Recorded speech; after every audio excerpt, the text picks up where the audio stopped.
Preserve our rights and our freedoms, and I outlined how through the Bill of Rights we're losing all of them. Matter of fact, out of the 10 First Amendments of the Bill of Rights, we've lost 9. And after that speech, I got a lot of emails. Oh, Josh, you're just a conspiracy theorist. The government doesn't do anything to you. Wait a second. I just heard that the government's spying on us. Thought that didn't happen. I just heard that the government is using the IRS to target us. I thought that didn't happen. I think it's time we stop thinking of these things as impossibilities and start thinking of these things as realities. We find ourselves in this position where this rally shouldn't be needed. I mean, think about this for a second. Really think about this for a second.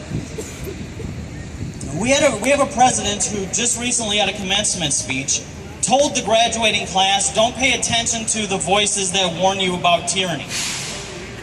It's already here. That's why we're here. When the people fear the government, that is tyranny. Now, shortly after he made that speech, he used his IRS. It was revealed that he was using his IRS to target people. That's tyranny.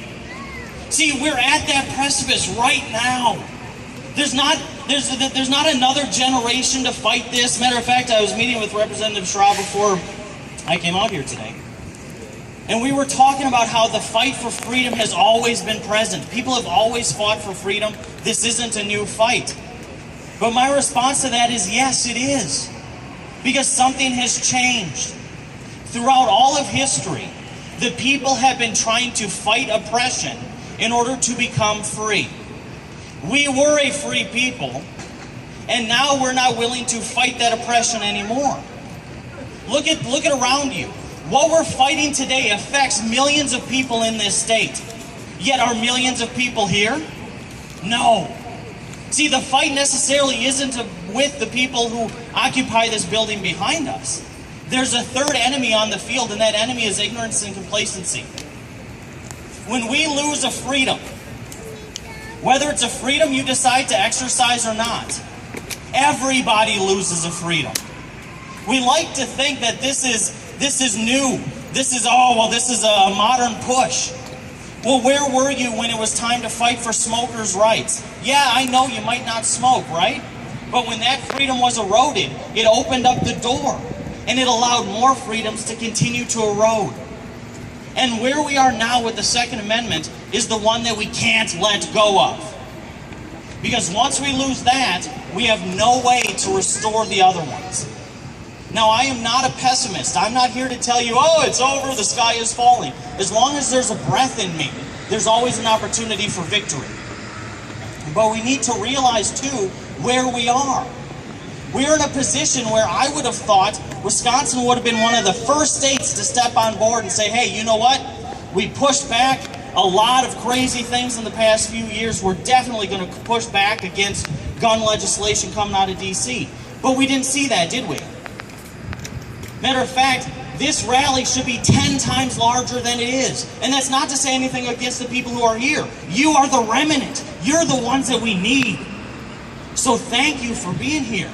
But when we look at this bill and the opposition that we know is coming for it, we have to ask ourselves, is this really a fight that we should be fighting? And if it is, where should we be fighting it?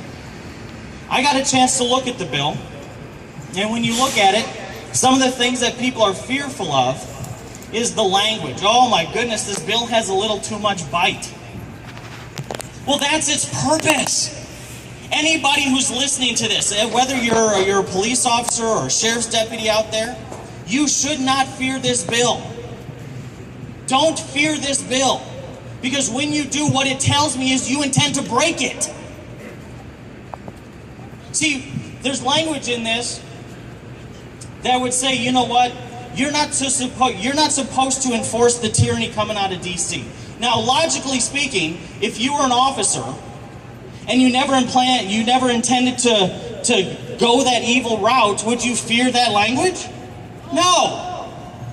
So when they fear it, when they object, it's a signal to say to us, wait a second, did you actually plan on coming after me anyway? Why would you fear a bill that you never thought would have to be enforced? Does that make sense?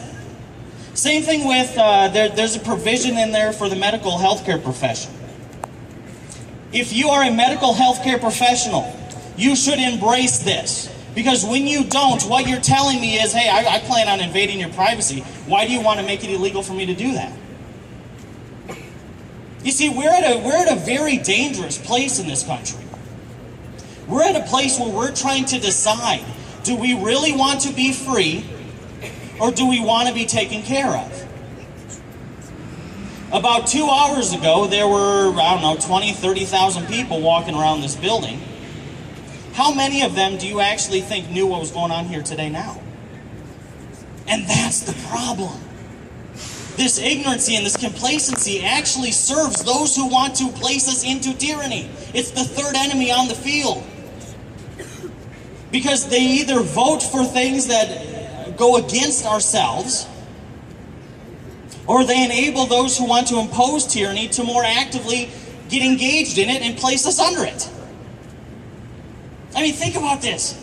We are at a place where law enforcement and the people are in opposition. We're trying to figure out how to make them get along. How did we get here? I mean, really, what happened to protect and serve, and then it became militarized? How did we get here?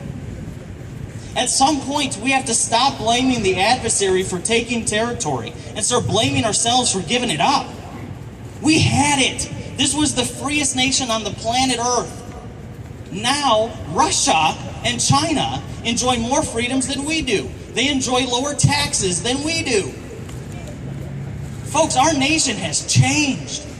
And this bill is just one representation of that change. The fact that we need the bill proves we're under tyranny. Does that make sense? I mean, this is something that we should never even have contemplated needing. And then we get this federal government, and I'm not even going to blame party, because one of the wonderful things that has come out of this tragedy of tyranny, and that's what it is, so I'm going to call it what it is.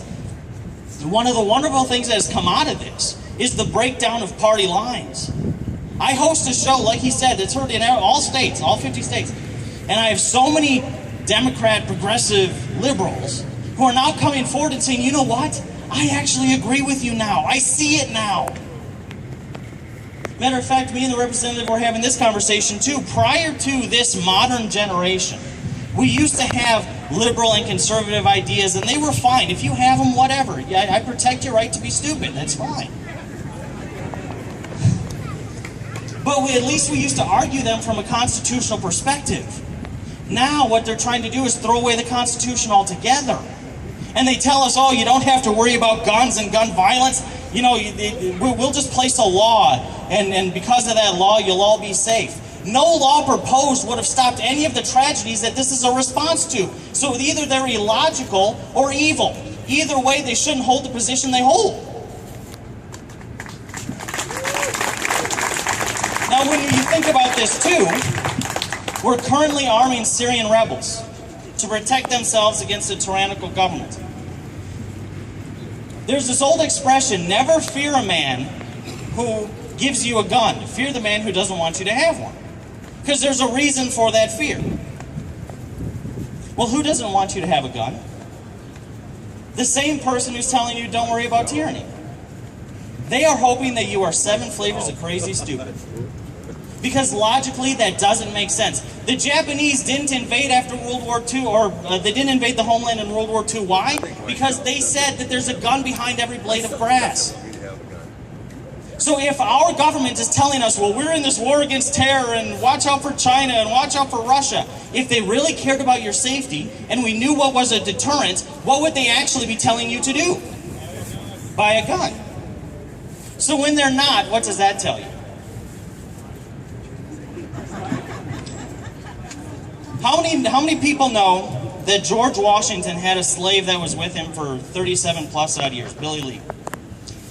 You know, George Washington gave his slaves guns.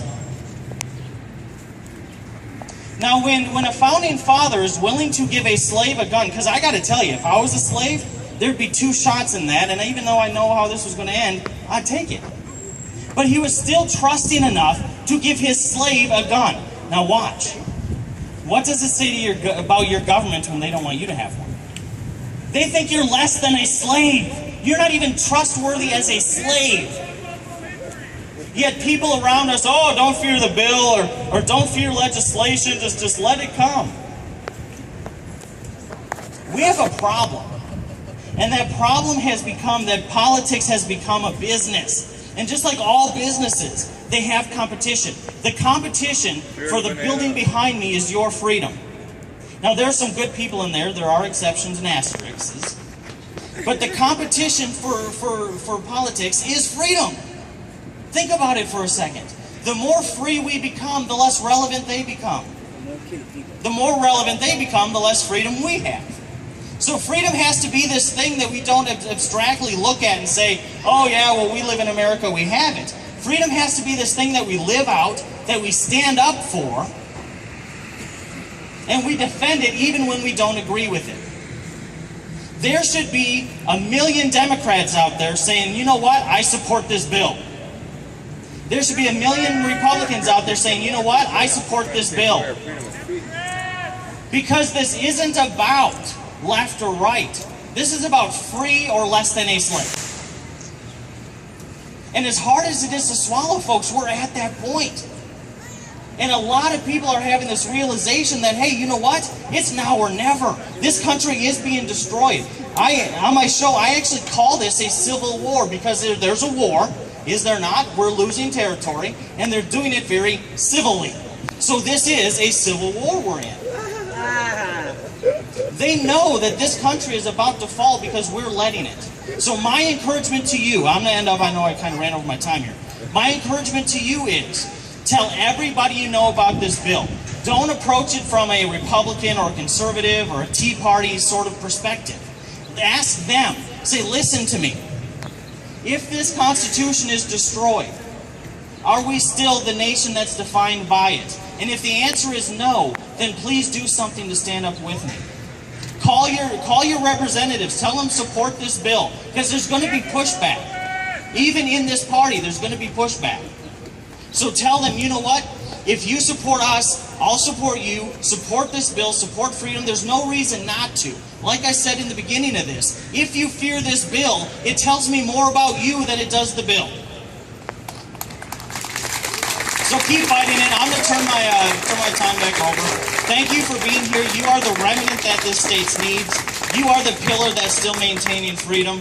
Never give up hope. Never give up the fight. And like I said last time, I would rather die on my feet than live on my knees.